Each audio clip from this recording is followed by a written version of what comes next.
Long ago, in the swirling mists of ancient history, 1979 to be precise, Doctor Who Weekly was launched, a 28-page comic that would eventually develop into Doctor Who magazine. Its first editor, Des Skin, was keen to balance the weekly comic evenly between comic strips and articles. However, budgets were tight, and Des Skin could only afford a 50-50 split between strips and articles by reprinting strips from Marvel Classics, these being adaptations of classic novels that had first seen print some 3 years earlier. By using this previously published material, which belonged to Marvel and was therefore free, Des was able to afford a second Doctor Who strip each issue. This secondary strip, now commonly known as the backup strip, did not feature the Doctor, apart from in the introductory and wrap-up panels, and focused instead on the Doctor's many adversaries.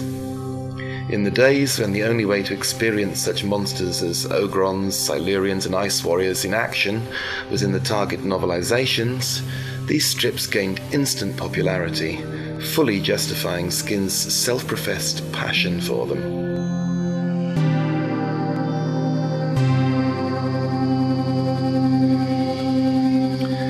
The strip debuted with The Return of the Daleks, 26 weeks before the Daleks came face to face with the Fourth Doctor in the main comic strip.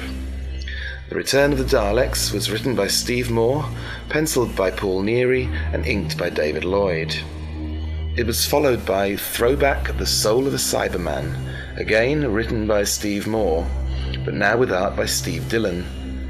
This 3-part strip was to introduce the first proper hero of the backup strips, Cyber Leader Croton, the Cyberman with a soul, who would later return in issues 23 and 24 in the adventure Ship of Fools, and who would, much later still, cross over into the main comic strip in the 1990s to become a companion of the 8th Doctor. Issue 8's The Final Quest brought us our first ever comic strip encounter with the Sontarans. The Stolen TARDIS, a tale of the Time Lords, took us to Gallifrey. K9's Finest Hour showed us K9 taking the lead, so to speak. Warlord of the Ogrons, well, you work it out. And Deathworld pitted the Cybermen against the Ice Warriors on the planet Yama 10.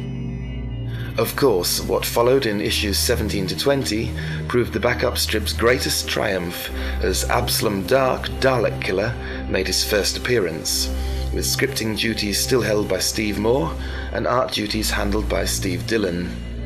There may be something else on this disc about this particular comic strip creation.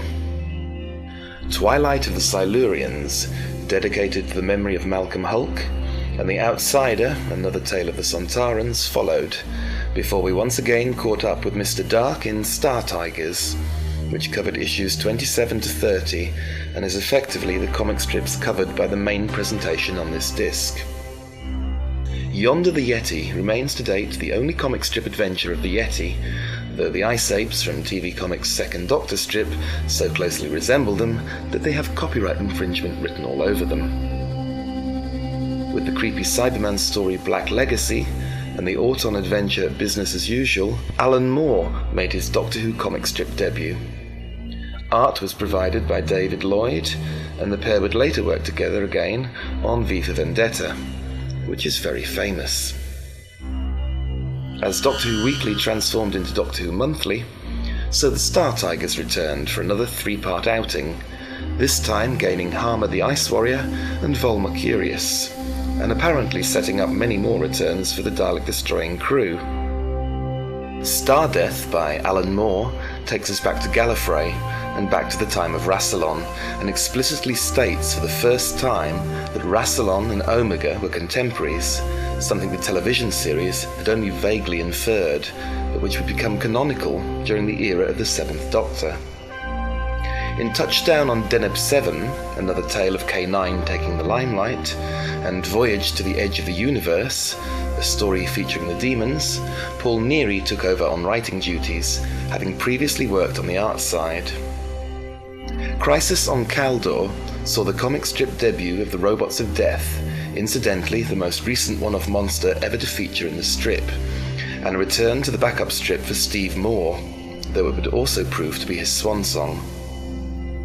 With 4D War, writer Alan Moore built on events from Time Lord history first seen in Star Death, which would conclude in the story Black Sun Rising, where the character of War Dog returned along with the Sontarans. Skywatch 7, which appeared in the 1981 Winter Special, and which was penned by then editor Alan Mackenzie under the pseudonym Maxwell Stockbridge, saw an appearance by the Zygons, battling unit in the Arctic. Mackenzie also penned Tales of the Time Lords, Minotaurus, for the same Winter Special, which once again showed us a little of life on Gallifrey. The Greatest Gamble saw the comic strip debut of the Celestial Toymaker, last seen on our TV screens in 1966, in a story penned by John Peel, also making his debut. The Toymaker would return in the magazine's lead strip during the 1990s to confront the newly regenerated 8th Doctor, and John Peel would return to the backup strip to pen issue 59's The Gods Walk Among Us, another tale of terrible things happening to terrible Sontarans. Issue 61's Devil of the Deep, which unsurprisingly features a sea devil and a large ferocious sea monster. Not that one. That one. And issue 64's The Fires Down Below, which saw a return of the Dominators and the Quarks. Having become slightly sporadic, the backup strip finally folded in issue 64, although Dr. Ivan Asimov from the main Doctor Who strip The Freefall Warriors and the Freefall Warriors themselves would both feature in 2 strips in the 1982 summer special, in strips entitled The Fabulous Idiot and A Ship Called Sudden Death. According to a later article in Doctor Who magazine, the reason for the backup strip ending was twofold. Firstly, Marvel found it difficult obtaining the necessary licenses to use the monsters. Secondly, with the cost of a page of comic strip far exceeding the cost of a page of text, and Marvel still on a pretty tight budget, and articles proving more popular at the time, it made economic sense to print fewer comic strips and more articles. However, these strips will always remain a treasure trove of stories and images for Doctor Who fans across the world to enjoy.